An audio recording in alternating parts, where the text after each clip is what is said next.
प्रिय विद्यार्थियों, आप सब कैसे हो। भगवान से प्रार्थना करता हूँ कि आप स्वस्थ और खुश रहें, आपका भविष्य उज्जवल हो।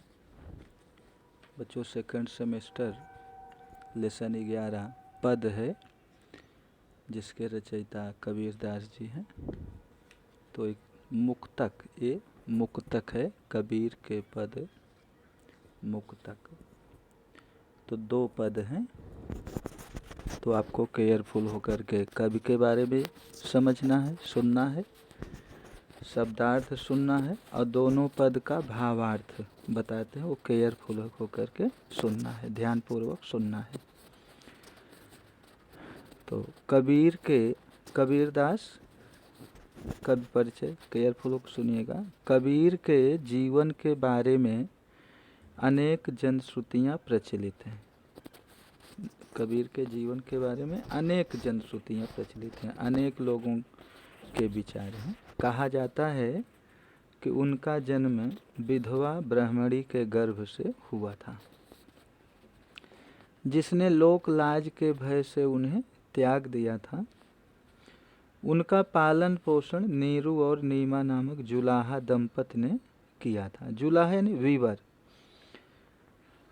कबीरदास का पालन पोषण किसने किया? नीरू और नीमा नामक जुलाहा दंपति ने किया।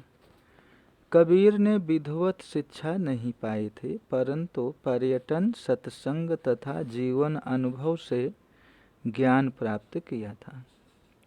यद्यपि उन्होंने रामानंद को अपना गुरु बनाया था। कबीरदास के गुरु का नाम बताइए?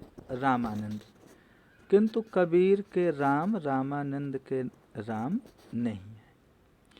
कबीर पंथियों के अनुसार बीजक कबीर का एकमात्र प्रमाणिक ग्रंथ है। साखी, सबद और रमैनी इसके 3 भाग हैं। कबीर की कुछ रचनाएं गुरु ग्रंथ साहब में भी संकलित है। कबीर ग्रंथावली में उनकी रचनाएं उपलब्ध हैं। राम और रहीम की एकता में विश्वास रखने वाले कबीर ने ईश्वर के नाम पर चलने वाले हर तरह के पाखंड, भेदभाव तथा कर्मकांड का खंडन किया है। कबीर ने किसका खंडन किया? ईश्वर के नाम पर चलने वाले हर तरह के पाखंड, पाठंग, ढोंग, जैसे लोग वाह आडंबर करते हैं, पाखंड करते हैं, दिखावा करते हैं, भेदभाव करते हैं। तो कबीरदास जी ने उनका खंडन किया है, उनका विरोध किया है। कबीर की भाषा की सहजता ही उसकी काव्यात्मकता की शक्ति है। पहले पद में कबीर ने मनुष्य को ईश्वर की तलाश में बाहर भटकने के बजाय उसे अपने भीतर खोजने को कहा है। दूसरे पद में कबीर कहते हैं कि सभी मनुष्य समान हैं। जाति पात, ऊंच नीच का भेद मिथ्या है, झूठ है, क्योंकि एक ही ईश्वर सभी में व्याप्त है। बच्चों, शब्दार्थ केयरफुल होकर सुनिएगा। से तो बुक में दिया ही है, फिर भी केयरफुल होकर सुनिए। सुनी बात जो है, अगर केयरफुल होकर सुनोगे तो कभी भूलेगा नहीं। मोको मीन्स होता है मुझे। बंदे मीन्स इंसान। देवल मीन्स मंदिर। काबा मक्का मदीना इस्लाम धर्म का पवित्र स्थल। कैलाश पर्वत जहाँ शिव का निवास स्थान माना जाता है। कौने किसी की। क्रियाकर्म कर्मकांड, कुछ लोग कर्मकांड कराते हैं, जो पुरोहित होते हैं क्रियाकर्म कराते हैं। खोजी ढूंढने वाला। मिलिहो मिलूंगा। साधो मीन्स साधुजन। रुधिर मीन्स रक्त। विप्र यानी ब्राह्मण। शूद्र। गैब पुरुष, कोई दूसरा अद्भुत पुरुष। सत्य। भाखव कहता हूँ। अंतर मन, निर्मल। बिरलय, कोई लखा ही पहचान। तो बच्चों, पद जो है, पहले पद में कबीर दास जी ने ईश्वर की तलाश में बाहर भटकने के बजाय उसे अपने भीतर खोजने को कहा। जैसे लोग मंदिर जाते हैं, मस्जिद जाते हैं, कैलाश जाते हैं कि हमें ईश्वर के दर्शन हो जाएं, तो कबीर दास जी का मत है कि आप बाहर मत भटकिए, अपने पीछे झांक कर देखिए, क्योंकि कण कण में भगवान का वास है।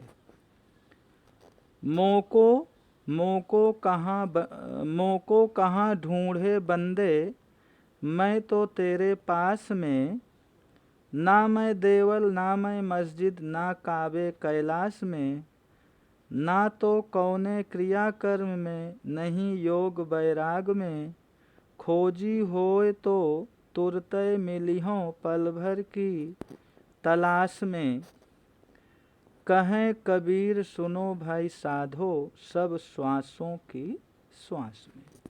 कबीर दास जी कहते हैं कि भगवान हर एक के सांस में व्याप्त है, इसलिए उन्हें बाहर ढूंढने के बजाय अपने अंदर झांको। प्रस्तुत पद में कबीर दास जी कहते हैं कि मोको कहाँ ढूंढे बंदे, मैं तो तेरे पास में। आप मुझे कहाँ ढूंढ रहे हैं?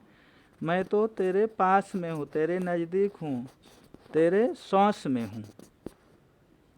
ना मैं देवल ना मैं मस्जिद, ना मैं देवल मीन्स ना मैं मंदिर में हूँ ना मस्जिद में हूँ, और ना कैलाश में हूँ, ना तो क्रियाकर्म में हूँ, ना योग बैराग में हूँ, खोजी होए तो तुरते मिलिहों पल भर की तलाश में।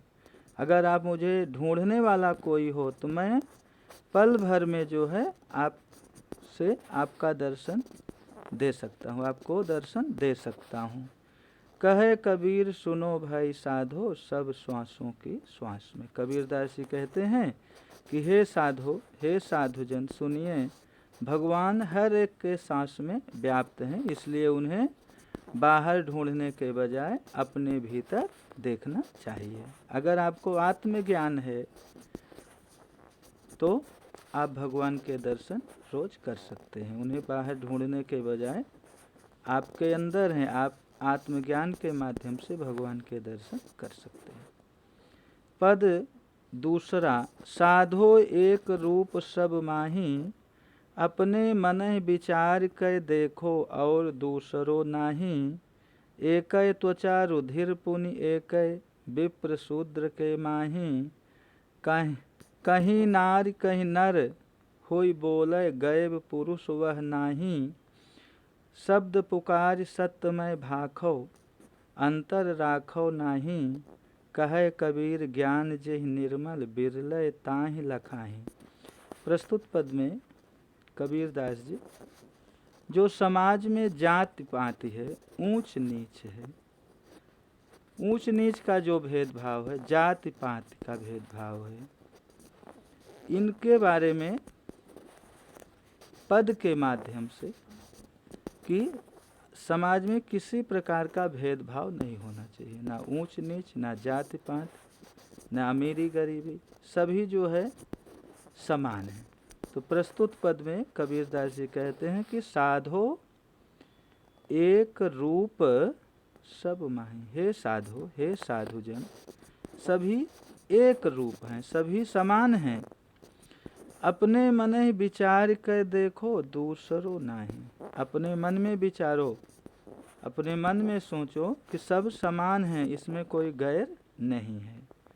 और समान कैसे हैं? एक त्वचा रुधिर पुनि एक विप्र शूद्र के माही। चाहे ब्राह्मण हो या शूद्र हो, सबकी त्वचा एक है, सबका खून एक है, सबके रचयिता एक हैं, तो सब जो है समान है।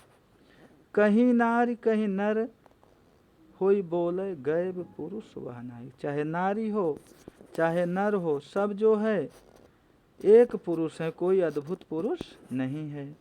शब्द पुकार सत्यमय भाखो अंतर राखो नहीं। कबीर दास जी कहते हैं कि मैं सत्य कहता हूँ कि आपस में फर्क नहीं रखना चाहिए, आपस में अंतर नहीं रखना चाहिए।